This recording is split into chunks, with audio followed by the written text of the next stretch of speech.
Hey you guys, welcome back to my channel. If you're new here, I'm Christina, and in today's video, I'm going to be sharing with you my preschool and kindergarten homeschool plans and I guess sort of curriculum picks for my youngest two children. So if you are new here, I am a homeschool mom of 5 kids ages 3, 4, 7, 11, almost 12, and 15.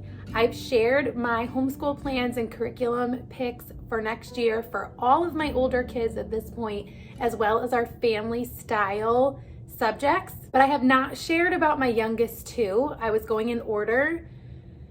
I was also hesitant to share because of the fact that we are not using like a preschool curriculum or a kindergarten curriculum per se. We have a handful of different resources that I plan to use with my 3 and 4-year-old. Now, my 4-year-old will be 5 in late October, and I feel like that's relevant, especially at the younger ages, because like early 4 and middle 4 and late 4 are very different from one another. Same thing for 3, same thing for 5. And I wanted to start by sharing that my outlook on early education is probably not the standard and is probably not traditional in terms of like the majority perspective of education. So I don't see anything wrong with if you want to use a pre-K curriculum. There are plenty of fun, gentle approaches. I think that the Gather Round one that I've seen is super fun and looks like a great preschool curriculum. It's called Letters and Numbers. They also have Ready to Read, which is more of like a kindergarten to first grade curriculum that I used with my now 7-year-old who will be 8 very soon and going into the 3rd grade. Just at this point, I don't feel like either of my children are at a place where they need curriculum. And my thoughts really are continuing to change and grow as far as how much academics I want them to be doing at a young age. There are some countries that do not start formal academics until at least 7 years old, and those countries do really well academically. And so there's a lot of research that shows like pushing early education, drilling them to learn their letters and their numbers and all of these different things can actually be detrimental to their brains. And so keeping all of that in mind, I want to share with you like the resources that I've compiled and plan to use. And so that explanation will hopefully help you understand why I'm not using a full curriculum for them. And also keep in mind that while I plan to use these things, if they get really interested in 1 or 2 or 3 of these things, then we will totally hone in on the things that they are most interested in, and the things that they're not, we will not push. So not everyone will agree with that. Some people think like this is the curriculum, we're going to push through. Like sometimes you make them do things they don't want to do, and that's true. But at this age for me, it's like things that you don't want to do that you're going to do is like brush your teeth, wash your hands, take a bath, go to bed. Things like that, not academic. So I am more interested in them developing a love of learning. And as I learn more about unschooling and I learn more about how children learn in general, we find that like children are wired to learn. Like they come out of the womb learning and wanting to know more about the world around them. And so if anything, I just want to spur them on and provide for them a feast of opportunities to learn, many of which will come from just us going on adventures and being outside and going on nature walks and hikes and field trips and meeting up with our wild and free group and things like that. But for the days that we're home, I do have a variety of things that I plan to use with them that I'd like to share with you in case this will be helpful for you. So even thinking about outside time, like I'm going to get to the resources and the books and the curriculums and things in just a minute, but I really want to stress that my main priority for them is play. Their age, it should be about play, like learning through play, having fun, exploring. This is how they learn. It's not like instead of learning, this is how they learn and this is how their brains develop. They do not need to be sitting still for long periods of time. They are seeking after the sensory input that their brains need to develop. They want to jump, they want to roll around, they want to somersault. All of those things are critical for appropriate brain development. And so I just want to say that. So much of their time will be spent like on the trampoline outside, in the mud kitchen, on the swing set, swinging. We have a skate ramp back there where they're on their scooters and all different things outside as much as possible. In the cold months, we'll be going snowshoeing and going on hikes and going sledding and different things like that. That is a priority for me, for my younger children, especially during this season. But what I do want to make available to them are some learning resources so that if they are interested, they have things. And so that's more the approach that I'm taking with it. Whenever I'm doing morning time or family style lessons for my older kids, I always have something for my younger kids so if they're interested. So I typically will call them together with the rest of us, especially when we start with Bible. And so typically what I use for that, which I haven't shared in my other videos because I just didn't really think of it, but typically we start right now. Once we cycle through this, I have another plan, but we'll talk about that in a later video. We've been doing the My Keepsake Bible. Now this is my 7-year-old, so this is her coloring, but this is a children's Bible. It is in storybook form and it is a coloring Bible, which is super cool. And especially for those younger ages, like it gives them something to do as we read through the story. So I have this for my younger 3 kids, 3, 4, and 7.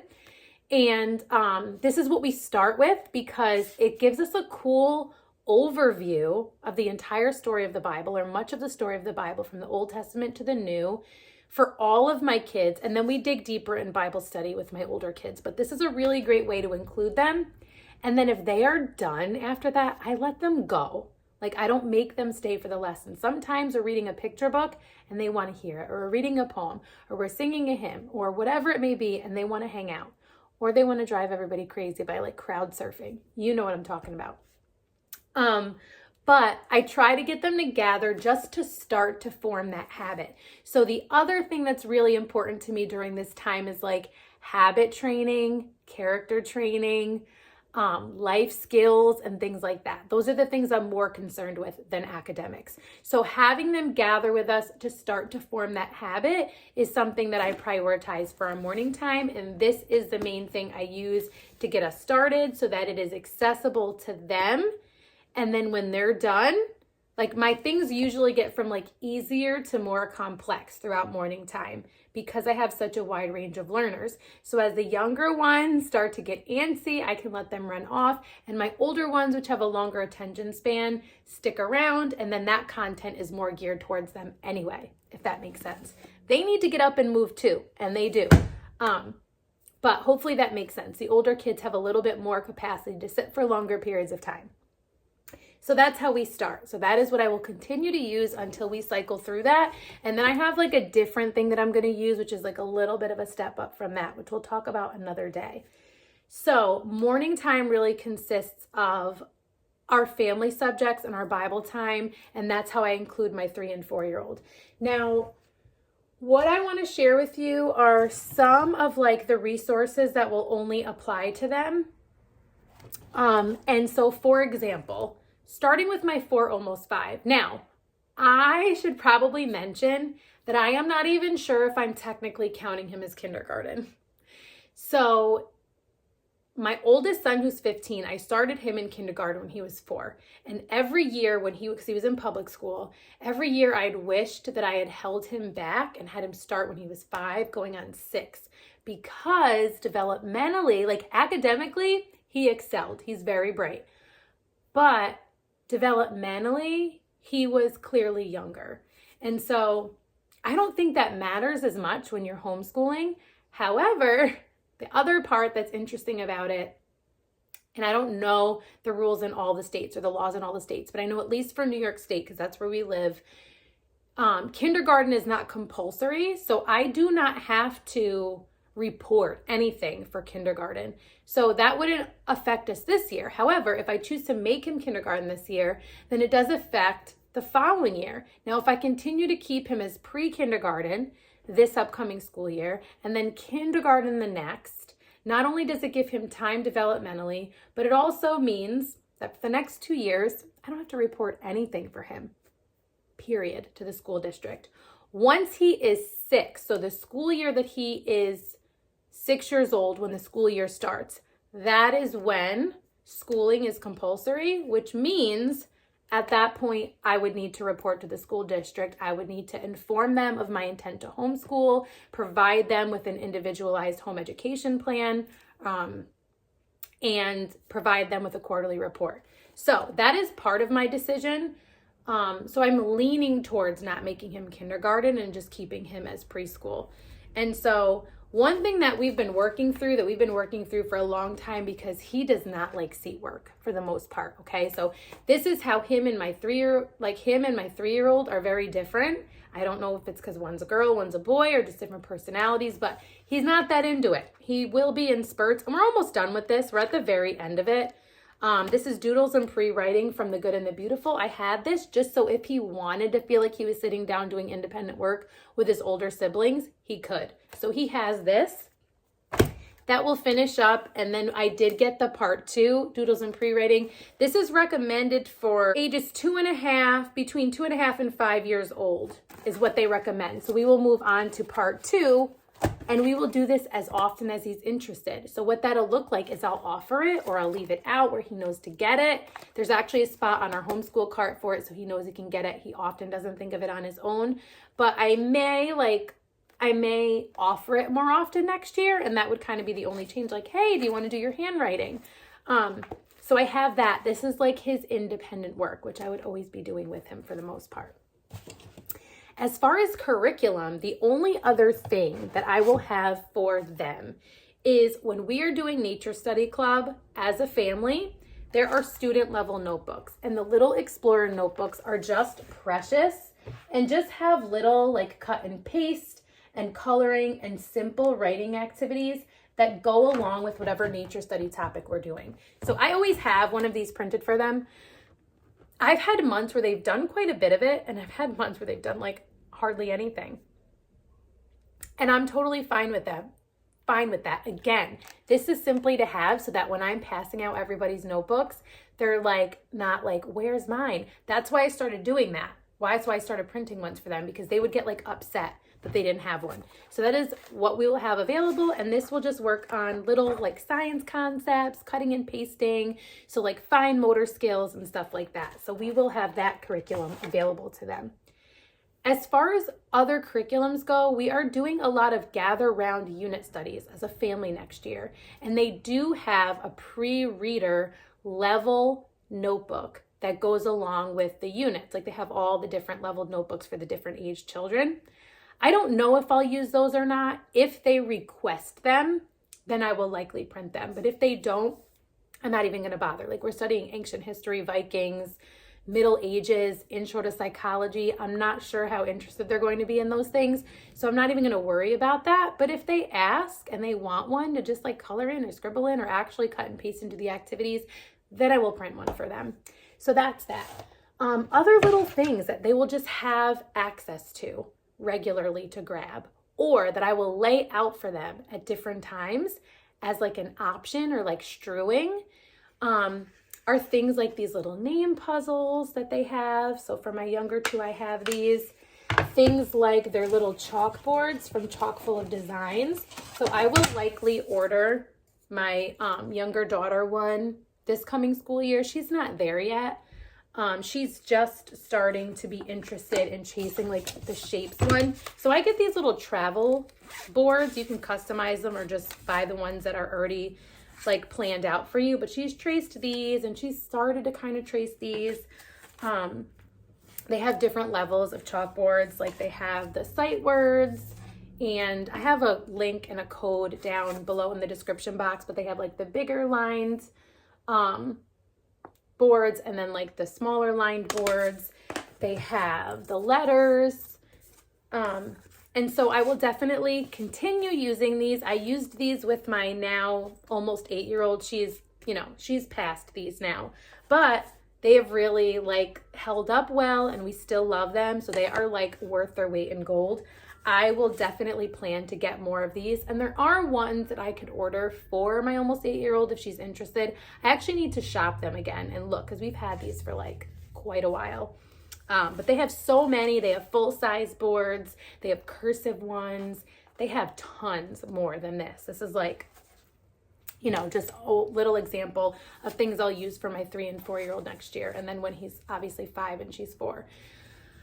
I would love, as much as possible, kind of like my dream with those two, because they are the closest in age out of all of my kids. They're 15 months apart, to like teach them together. Like when they're doing math, like doing it together. And like maybe some years that will work and some it won't, and we'll kind of see how it goes. But I love when I see homeschool moms that are able to like teach 2 of their kids like the same math or like the same language arts or whatever. So we do a lot of family style learning, so we get that, but I think it'd be really cool to do that with them, where they're like learning to read together and stuff. And maybe it won't work out developmentally and interest wise, but anytime I can, I'm going to try. So anyways, this is one of the things that we will utilize. Another thing that I mentioned in a previous video for my 3rd grader is we will do these character cards from September & Co. We've been doing them for, I don't know, we've been cycling through these for almost 2 years, I would say. And so I will continue to use these. These are focused mostly for my younger 3 at this point, although I do this in morning time. So my older 2 are getting this too. And they do have older ones as well, September & Co. I have a link and code for them as well. But you can see that like there's information on the back that you read to them. There's a scripture, there's examples of what that character trait looks like. And there's like a little wooden stand. So I display these on our bookshelf in the playroom. And then there's little magnets you can get as well to put like on the fridge or any other magnetized surface, I guess. So we will use these as well. Next 2 things that I would say are going to make up a lot of our preschool / kindergarten activities are knowledge crates and our Love Every Kit. So I would say knowledge crates the most. If I had to pick one thing, it's basically like preschool in a box, okay? Like in my summer homeschool plans video, I did a full unboxing of the summer preschool box and the summer school age box, and they are incredible. They come always with sensory play, always with literacy activities or math activities, science activities, art, dry erase activities. And so I wanted to give you a couple examples of things that I'll use from past boxes. So it's not just like you use the stuff, like some of the stuff is consumable and you can't use it again, but there are a lot of things that come in those boxes that I will use throughout the school year, which will like be part of their like how they're learning. So a couple of those examples would be these little math learning journals. So like this one's all about shapes. And so they're learning about shapes and then they're drawing and writing about shapes. And this is really adorable. So this is consumable, but I haven't used them yet because they weren't quite ready. And then the same thing, I can identify and write numerals. And then there's a measuring one in the summer box that's like packed away right now. But lots of these little things we will utilize if and when they're interested. So again, I'll offer it. And if they're interested, we'll go with it. And if not, we will put it away for another time. Lots of little games. So this came in the spring crate. We haven't even used this again. So this is for ages 4 and up, grades pre-K and up. This is from Learning Resources, and this is Pop for Letters. And this is a game all about letters. And so I'm really excited to use this with them. And I feel like their older sister, although she's way above this, will love just playing this with them because she's like, will be the leader. So this came in a knowledge crate, and we will use this throughout the year, I'm sure, anytime they're interested in it. Another example of something that came in a previous crate, I think this was like last fall. So these magnetic letters, and there's actually like a sheet. This is not the sheet, but they always come with these dry erase sheets. But there's a sheet that has all the letters on them that you can match up. And then there's these little cards where you can do that. And then this little magnet thing clears their little board. So literacy activities come in there that can be used over and over again. There's this little rec and rec for math learning. So for counting, for grouping, for addition, simple addition and subtraction. This is another thing that came in one of my previous preschool crates. So a lot of our resources like this actually came in our knowledge crate. So we will continue to utilize knowledge crates a lot for like preschool and kindergarten and even early elementary here. I keep these. Some of these I will pack away seasonally. And then sometimes I kind of forget because I have this little pocket in the closet in our playroom that I like stick these in sometimes. So like lots of just dry erase, lots of games. like math games, literacy games. And like I said, some of these are seasonal and need to be like reorganized and some need to be put away. But every single crate comes with a few of these. And so eventually you literally end up with a preschool. Like, I'm not even kidding. These are obviously for older kids. This one definitely came in the school age crate. So again, I need to organize these, but like there's search and finds and story maps. These again are for the school age. This is one of the examples of like the letter matching that I mentioned. Here's another story map for the older kids. Like you have tracing for every month of the year. Yeah, so there's a lot here. Colors, so learning to write and identify their colors, creating shapes with like Play-Doh and stuff. So amazing stuff in these knowledge crates. So you can get 15% off knowledge crate with my code rooted15, and they are linked down below. So I'm telling you, if you have never tried knowledge crates, definitely check them out, especially if you don't want to have to like gather and compile and choose and find all of these different hands-on activities for the younger kids. It's all done for you, and it comes with an activity guide that explains like what you take out of the box and what you do with it. Like, it is a no-brainer. So it is incredible. So I could, if I had to recommend one thing, it would be knowledge crates for younger kids. Then the other thing that I wanted to mention was the Love Every kits. And you know, shortly they might start aging out of these, but to be honest, even though they're for like up through 4 years old, as far as like how they create their developmentally customized boxes for play, my almost 8-year-old still plays with this stuff with her younger siblings and loves it. And they're high quality, like wooden toys, many of them. So one of the examples of something that I'll use for them as well is like this activity where they have a card that has the numeral, the word, and then the amount of holes for that number.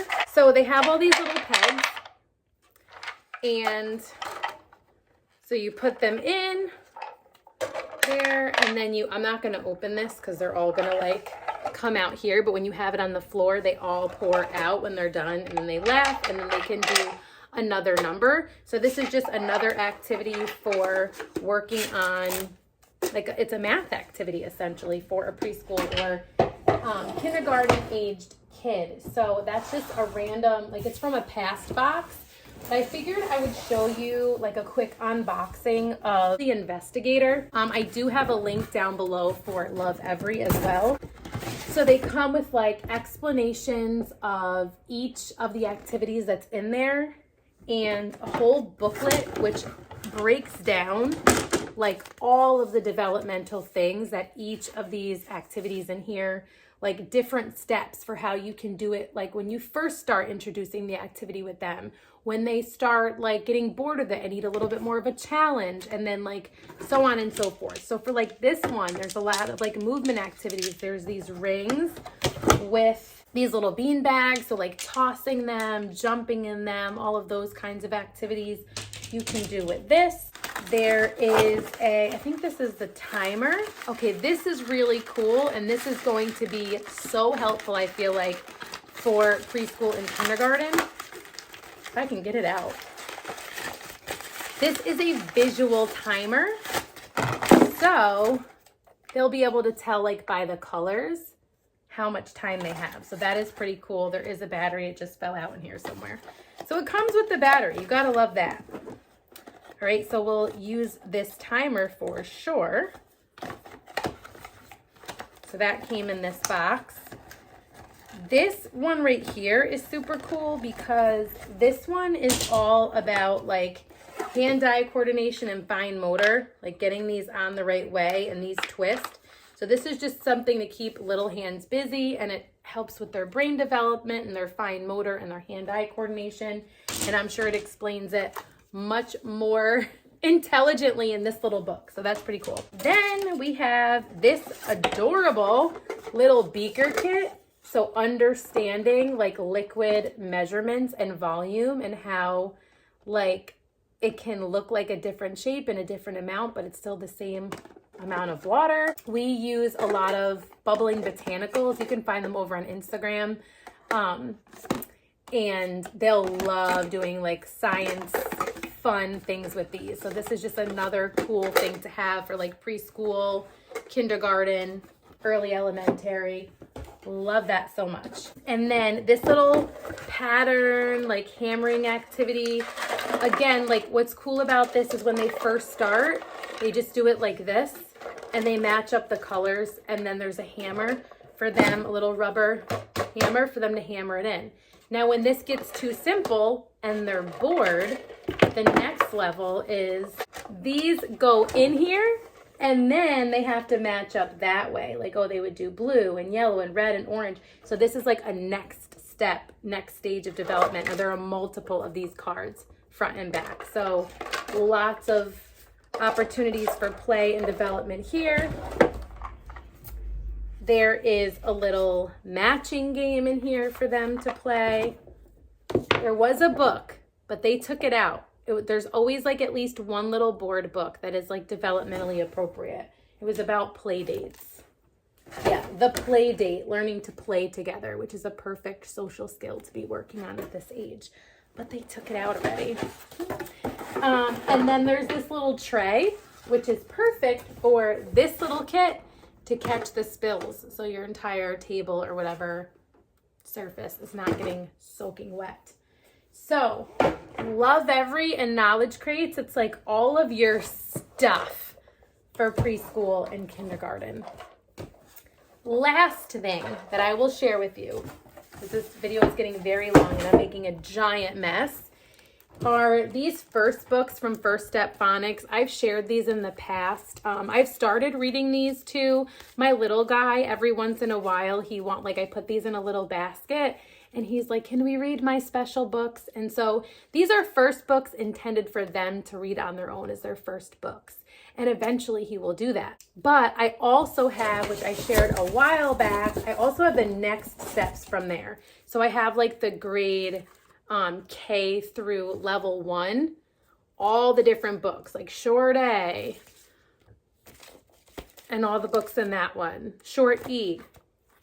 Whenever we get to that point, I have them, and if he loves them, then we'll use them, and if he doesn't, then we'll try something else. And if and when we want workbooks to work on phonics, we have these that correlate with these. So this is basically all I have planned to use for preschool and kindergarten, if we're even going to call it kindergarten. So yeah, I would say this is like a 3 through 5 plan, like ages 3 through 5. We don't even need to necessarily label it a grade level. So learning resources for ages 3 through 5. That's what I should probably name the video. Anyways, let me know if you use any similar resources. Let me know if you use other things for your 3s through 5s that have been like a hit, because I would love to know about that. If you like this video, please give it a thumbs up. You can find all the links down in the description box below. If you are new here, I would love if you would introduce yourself. I love to get to know you guys. Definitely subscribe if you are not already subscribed. If you would love homeschool community, I don't know if you've heard about Made to Homeschool, which is an online homeschool community that just launched June 1st. There was early access for about a month and it has gone beautifully. Myself and about 20 other homeschool mom creators are contributors of the content there, and it is a membership community where you will find a variety of different moms with a variety of different homeschooling approaches and styles and different aged children, and just a place where you can go to find support, advice, and community, no matter what your homeschool style is. So I would love if you would check that out. You can join live weekly workshops over there where we open up Q&As. There is new content every day from 20 different creators. And so we are just continuing to build community and to build a content library. And I'm super excited about it. So I would love if you would join that community. If you want to just check it out, it is linked also in the description box below. If you're not already following me on Instagram, that's also a place that you can connect with me over there at rooted_homelife. I hope to see you soon in one of those places or in one of my next videos. And until next time, stay rooted.